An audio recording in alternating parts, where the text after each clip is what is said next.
if kama I was to advise the president, ningemwadvise hage comment kwa sababu his comment to me as a Kenyan, I see supporting on the favor of US. You can see even in Africa, no country has even condemned or tried to talk about it. It is therefore the president ought to have been a bit cautious with his statement. Kenya has got interest in Israel, has got interest in Iran, big interest in America. So it was necessary for the president to comment other than keep quiet.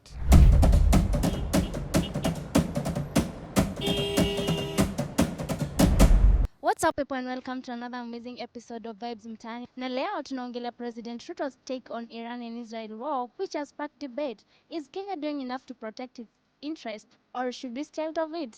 Acha tusikie maoni yao.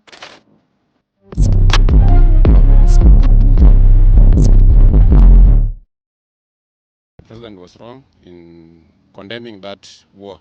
That's not our war. He ought to be a bit cautious about dealing with the international and diplomatic issues.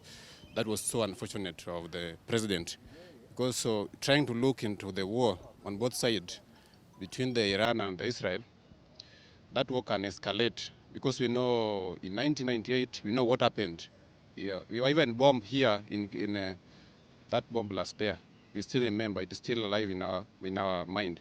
So we need to be a bit neutral in whatever we say. It was premature to comment on this the whole thing, because now you see it can trigger a response that maybe we can be a target, because also with following the affiliations that Kenya has with the US, we currently enjoy a good bilateral relations with the US. And now when the president comes and tries to comment on this matter, then it can trigger Iran or the affiliates countries to also retaliate and also maybe to attack us. Kenya cannot live alone. We have to live like a family. So, when you see your neighbor is in trouble, you really need also to comment or do something about it. Conflict between Kenya here among ourselves upon our tribes, even upon our communities, we are unable to mediate ourselves.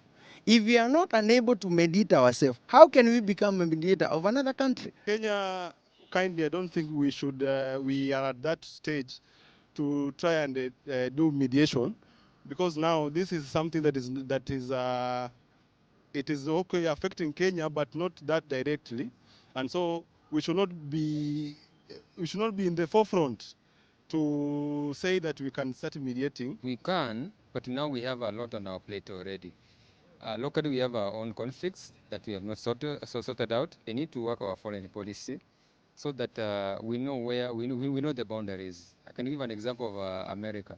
America, there's a place they cannot go. You cannot see a president of America just flying anywhere. You cannot see America going anywhere and doing anything. The president needs to be very cautious. In terms of war, you don't just talk. The president has one duty to protect Kenyans and to protect Kenya. And so I believe that the president should be able to check on his defense forces